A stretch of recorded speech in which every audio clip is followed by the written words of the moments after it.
नमस्कार, आप देख रहे हैं गंगाजल न्यूज़ और मैं हूं ताराचंद नागर।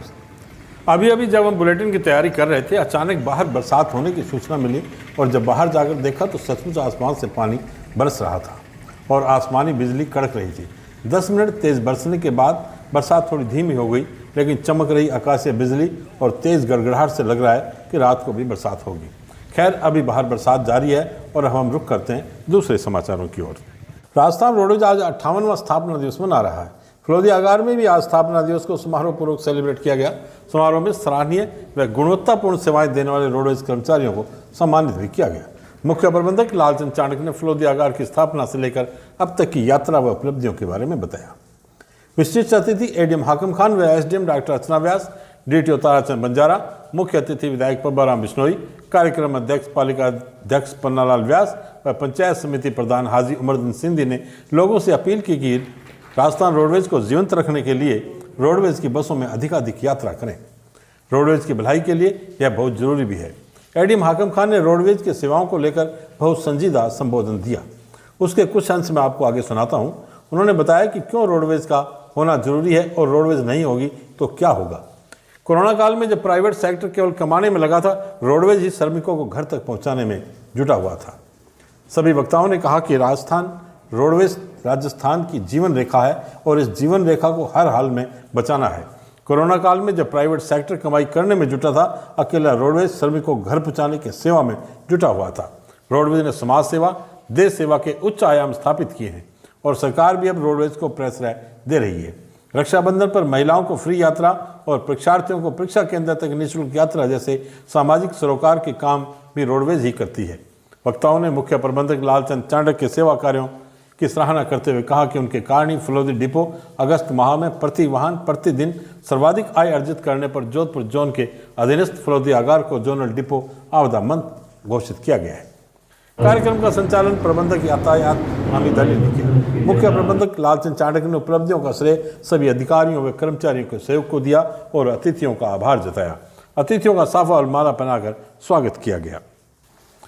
समारोह में प्रबंधक यातायात हामिद अली, प्रबंधक प्रशासन गोवर्धन सिंह भाटी, प्रबंधक वित्त चंद्र प्रकाश पालीवाल, प्रबंधक संचालन सिद्धार्थ सैनी व जगदीश नारायण जोशी, प्रबंधक सीबीएस के अलावा रोम सिंह राठौड़, सहायक यातायात निरीक्षक कनिष्ठ सहायक गणेश कुमार, चालक सहीराम चौधरी, बाबूलाल शर्मा, हनुमान राम बिश्नोई, जेठमल राजपुरोहित, दलपत सिंह, किशन सिंह, परिचालक राजेंद्र सिंह राजावत, प्रकाश कुमार व्यास, मोहम्मद सलीम, जबर सिंह चंपावत, मदन सिंह राठौड़ व राजेंद्र सिंह राठौड़, चतुर्थ श्रेणी कर्मचारी माधव सिंह, आर्टिजन ग्रेड तृतीय धर्मेंद्र सिंह, मोहम्मद रमजान व मोहनलाल मीणा को प्रशस्ति पत्र देकर सम्मानित किया गया।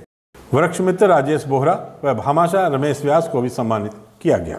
मैं आप सबकी तरफ से, पूरे रोडवेज परिवार की तरफ से मंच के विराजमान स्त्री पुरुषों का हार्दिक धन्यवाद, अभिनंदन और रोडवेज के बारे में आपके ख्याल इस कदर ऊंचे हैं कि मैं कुछ शब्दों से आपका धन्यवाद ज्ञापित नहीं कर सकता। आपको आपकी उपस्थिति के लिए पूरे रोडवेज परिवार की तरफ से एक बार पुनः अभिनंदन, नमन, बहुत बहुत धन्यवाद। रोडवेज राजस्थान की जीवन रेखा है, रोडवेज को बचाना है। आज हम देख रहे हैं कि 10-15 साल पहले के मुकाबले रोडवेज के बस स्टैंड, रोडवेज की सुविधाएं, रोडवेज के प्रति हमारा रवैया थोड़ा सा चेंज हुआ।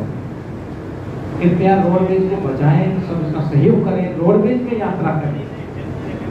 लाल जी हालांकि कर्मचारी है और कर्मचारी ये सोचता है कि मेरी तनख्वाह पे क्या फर्क पड़ेगा, रोज निगम पे उठता है लूटे, लेकिन ये बहुत संजीदा है, इस बारे में बहुत सीरियस है, बड़े चिंतन में रहते हैं कि रोडवेज को कैसे पटरी पर लाया जाए, कैसे बचाया जाए। बड़ी खुशी की बात है, फिर मैं बधाई देना चाहूँगा कि आपके डिपो को, फलोदी के डिपो को डिपो ऑफ द मंथ कमाई के लिहाज से माइलेज, जो इनकी माइलेज होता है उसके पैरामीटर्स पर डिपो ऑफ द मंथ चुना गया। ये बड़ी बात है। राजस्थान में 52 डिपो हैं, 33 जिले हैं, कई जिले ऐसे जहाँ पर 2 डिपो हैं। तो ये सौभाग्य है कि हमको जिले के अलावा जिला स्तर का रिपोर्ट मिला है और बहुत अच्छे से संचालित हो रहा है। बाकी पदोन्नति की जो बसें हैं उनकी सेवा बहुत सराहनीय रही है। कोरोना के समय जब प्राइवेट लोग भाग गए थे, हमारे सामने संकट था, बाहर की जो लेबर थी उनको घर भेजने का संकट था, उनको घर भेजने की एक चुनौती थी। प्राइवेट बसों को हमने फोन किए, जो ट्रेवलर्स अपने आप को बहुत समाज सेवी कहते हैं, उनको फोन किए, फोन बंद कर लिए और अनाप शनाप उन्होंने वो पैसे मांगे, यानी कमाई का लक्ष्य था।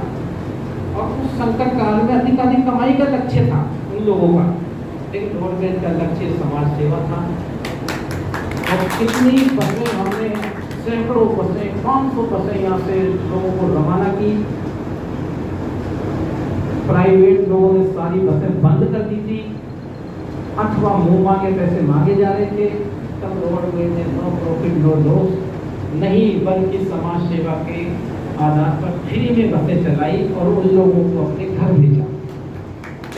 कितने परिवारों को उजलने से बचाया, ये सिर्फ रोडवेज का ही कमाल था। तो कुछ चीज़ें हमें कोरोना ने सिखाई है। सरकारी संस्थाएं, सरकारी निगम, सरकारी इंस्टीट्यूट कितने इम्पोर्टेंट। जो सारे स्कूल वाले भाग गए थे, प्राइवेट स्कूल वाले भाग गए थे, सरकारी स्कूल मैदान में खड़े हुए थे, सरकारी पुलिस मैदान में खड़ी हुई थी, सरकारी कर्मचारी मैदान में खड़े हुए थे और सरकारी परिवहन विभाग रोडवेज मैदान में खड़ा हुआ था। लालजी ने एक बार बताया था कि साहब एक ड्राइवर है, सिरोही नहीं जा रहा है, बार बार सिरोही भेजने को जा नहीं रहा है, तो कैसे हमने उनको जबरदस्ती भेजा था, जबरन उसको भेजा था। सवाल उनके परिवार का नहीं था, सवाल 50-100 लोग जो उसमें यात्रा करने वाले थे उनके परिवार का। तो रोडवेज ने इस संकट में बहुत ही सेवा के, समाज सेवा के, देश की सेवा के उच्च आयाम स्थापित किए हैं। मैं हमेशा से, जब मेरे कई रिश्तेदार रोडवेज में रहे, तो हमेशा से मैं रोडवेज का प्रशंसक रहा हूँ और हमेशा इसके भविष्य को लेकर कई बार चिंताएं होती। तो अब हमारी सरकार पुनः रोडवेज को आश्रय दे रही है, रोडवेज को बढ़ावा दे रही है। अभी रोडवेज के माध्यम से जो बसें चलेगी, ग्रामीण परिवहन बसें 6264 या ग्राम पंचायतों में फिर से चलाने का आदेश हुआ है। तो रोडवेज की सेवाएं बहुत ही उल्लेखनीय हैं। जो भी कर्मचारी रिटायर्ड हो जाते हैं रोडवेजों में यात्राएं करते हैं, वृद्ध व्यक्ति भी रोडवेजों में यात्राएं करते हैं। अब भैया दूज पर, दिवाली पर, इन त्योहारों पर भी रोडवेज में यात्रा की जा रही है।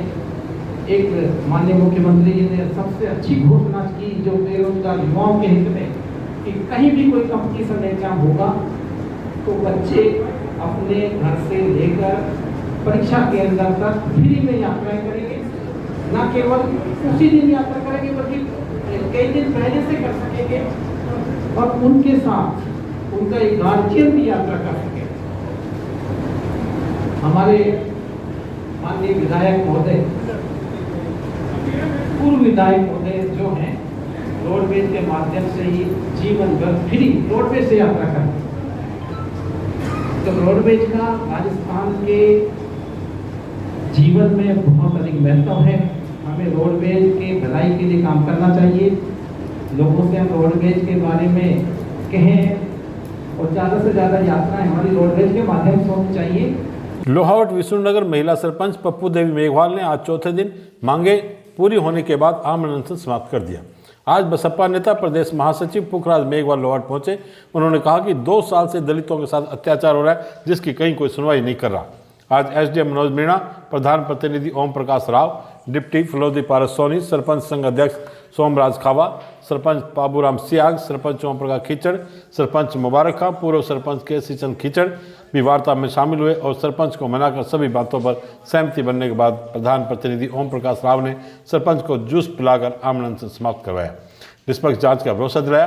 वहीं देर शाम तक जाकर धरना समाप्त किया गया। वार्ता में एमआई मैनेजर को हटाने, ग्राम सेवक को बदलने, दोनों नरेगा मेट्रो को ब्लैक लिस्ट कर पाबंद करने, एसटी मामले की पुलिस जांच बदलने और ग्राम पंचायत के टेंडर को निरस्त करने पर सहमति बनी।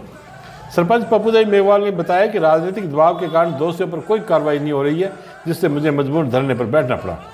सरपंच को इस तरह धरने पर बैठना पड़ रहा है तो आम जनता को, अधिकारियों व जनप्रतिनिधियों के ऊपर से भरोसा उठ रहा है। आज धरना स्थल पर क्षेत्र के रिडमलसर नगर, खारिया, भीकमकोर, शिवपुरी, चंद्रनगर सहित दर्जनों गांवों से लोग भी सरपंच के समर्थन में पहुंचे।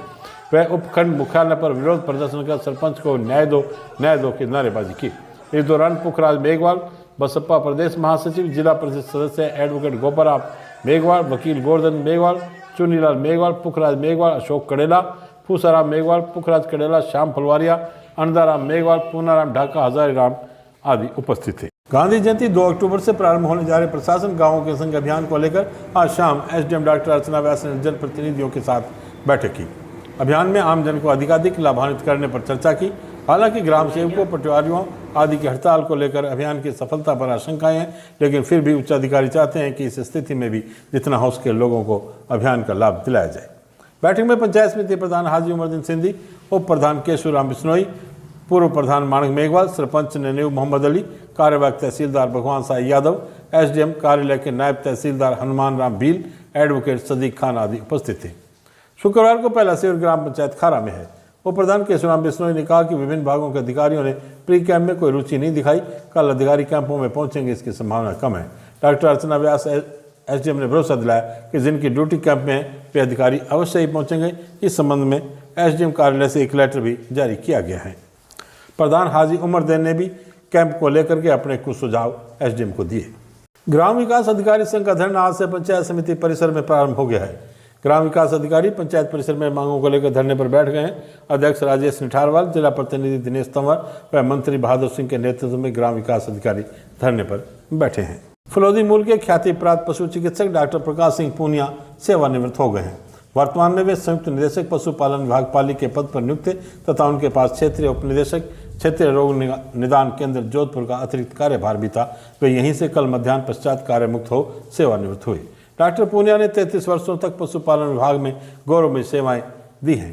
डॉक्टर पूनिया ने राजकीय सेवा के दौरान 5 वर्ष तक विकास अधिकारी व पशुपालन विभाग के विभिन्न विभागीय प्रशासनिक पदों पर सेवाएं दी। आपको जिला स्तर पर भी राजकीय सेवा में उत्कृष्ट कार्यों के लिए सम्मानित किया जा चुका है। उनकी सेवानिवृत्ति पर पशुपालन विभाग जोधपुर, पाली व फलौदी के विभिन्न अधिकारियों, कर्मचारियों द्वारा उन्हें साफा व शाल उड़ाकर माल्यार्पण किया व स्मृति चिन्ह भेंट किया। इस दौरान उन्होंने अपनी सेवा काल के अनुभव साझा किए व काफ़ी भावुक हुए। इस अवसर पर डॉक्टर अर्जुन राम काला, सेवानिवृत्त उप जिला स्वास्थ्य अधिकारी नागौर, डॉक्टर लाल सिंह, निदेशक गोपालन पशुपालन विभाग Jaipur, doctor Inder Singh Rathore, commandant BSF, doctor Jagdish Godara, doctor Sumer Lamba, doctor Jugal Kishore Arora, Bastiram Kala, doctor Arvind Kala, गुर्दा रोग विशेषज्ञ, Saiguna Kala, Anupama Poonia, doctor Pankaj Thanvi, doctor Shivangi P Thanvi, Hazel Thanvi, doctor Bhagir Soni, doctor Dinesh Kumar, Harendra Singh Jakhar, Sohanlal Bishnoi, Premlata Vyas, Babli Ranga, Sangeeta गोरा, अंजू चौधरी, सीता, जितेंद्र व्यास, मनोज चांडा, राजेश जोशी, श्यामलाल उपाध्याय, रतनलाल जीनगर, स्वरूप जीनगर, ओम चौधरी, अशोक गुजर, पांचाराम बिश्नोई व ब्रिजमोहन आदि उपस्थित थे। पंचायत समिति फलौदी के विकास अधिकारी ललित कुमार गर्ग का एक बार फिर स्थानांतरण हो गया है। इस बार उनका स्थानांतरण सज्जनगढ़ पंचायत समिति में इसी पद पर किया गया है। सज्जनगढ़ पंचायत समिति बांसवाड़ा में आती है। वहां विकास अधिकारी का पद रिक्त था। करीब 5 माह पूर्व उनका स्थानांतरण मोहनगढ़ हुआ था, लेकिन गर्ग स्थानांतरण पर स्टे ले आए थे। इससे पूर्व में भी एक बार देचू स्थानांतरण होने पर स्टे लेकर आए थे। इस वजह से उनका नाम भी स्टे वीडियो पड़ गया था। इस बार वे क्या करते हैं यह देखना शेष है। मई 2018 में उन्हें फलौदी लगाया गया था, लेकिन उसके बाद 2 बार उनका स्थानांतरण हुआ, लेकिन वे हर बार स्टे लाकर जाने से बचते रहे हैं। राष्ट्रपिता महात्मा गांधी की जयंती पर गांधी चौक सदर बाजार स्थित गांधी प्रतिमा पर कार्यक्रम का आयोजन किया गया है। एसडीएम डॉक्टर अर्चना व्यास ने बताया कि 2 अक्टूबर की सुबह 8:30 बजे कार्यक्रम प्रारंभ होगा। इस अवसर पर गांधी जी की प्रतिमा पर माल्यार्पण, उनके प्रिय भजन रामधुन का आयोजन किया जाएगा। ग्राम पंचायत बाप में वर्ष 1956 में आम नीलामी बोली में क्रय किए गए भूखंडों के सीमांकन की मांग को लेकर यहां राजकीय बालिका उच्च माध्यमिक विद्यालय के खेल मैदान में दिया जा रहा आमरण अनशन आज 7वें दिन समाप्त हो गया। आज सुबह 10:30 बजे एसडीएम हरि सिंह देवल, बीडीओ रमेश कुमार धंधे, सीआई देरावर सिंह भाटी धरना स्थल पर पहुंचे तथा अनशनकारियों को जूस पिलाकर धरना समाप्त करवाया। अनशनकारी भरत माली, जसराज माली व विक्रम सोलंकी को जूस पिलाया गया। इस अवसर पर कांस्टेबल दुर्ग सिंह चावड़ा, श्याम सुंदर राजपुरोहित, राजेंद्र सोलंकी, नारायण माली आदि उपस्थित। राजकीय माध्यमिक विद्यालय शैतान सिंह नगर लोहावट की एक हाल की दीवार पूरी तरह से नीचे गिर गई है तथा 2 कमरों की दीवार ढहने के कगार पर है। इससे अभिभावक व शिक्षक हर समय चिंतित रहते हैं कि कहीं कोई बड़ा हादसा ना हो जाए। संस्था प्रधान जगदीश सिंह ने बताया कि बिल्डिंग काफ़ी पुरानी है, बारिश व तूफान के कारण बिल्डिंग की दीवार नीचे गिर गई है। ग्राम पंचायत और विभाग को इस बारे में बताया गया है। ग्राम पंचायत शैतान सिंह नगर के सरपंच प्रतिनिधि किशन सिंह ने दीवार मरम्मत कार्य जल्द ही प्रारंभ करने का भरोसा दिलाया। अध्यापक महेंद्र बंसाली के सुझाव पर संस्था प्रधान ने 2 अक्टूबर को SMC व SMDC की आपात बैठक बुलाई है। इस अवसर पर वरिष्ठ अध्यापक अमित नागल, मदन पलीना, संपत लाल, किशन पालीवाल, नीलम मैडम आदि अध्यापक व अभिभावक उपस्थित थे। राजकीय उच्च माध्यमिक विद्यालय कुशलावा परिसर में आज मां अमृता देवी 363 सहित पेड़ लगाओ पर्यावरण बचाओ मुहिम के तहत पौधारोपण किया गया। इस अवसर पर प्रधानाचार्य घेवर जी, शारीरिक शिक्षक दूधाराम, पंचायत समिति सदस्य पप्पूराम कड़वासरा, सरपंच प्रतिनिधि बाबूराम मेघवाल, श्यामलाल, सुभाष महिपाल खिचड़, उप सरपंच बुद्धराम, हेतराम भागीरथ, सुनील काकड़, प्रकाश, भंवरलाल चौधरी, देवीलाल सुतार व विद्यालय के समस्त स्टाफ एवं छात्र छात्राओं ने भाग लिया। 129 पेड़ पौधों को पानी और सुरक्षा का संकल्प लिया गया।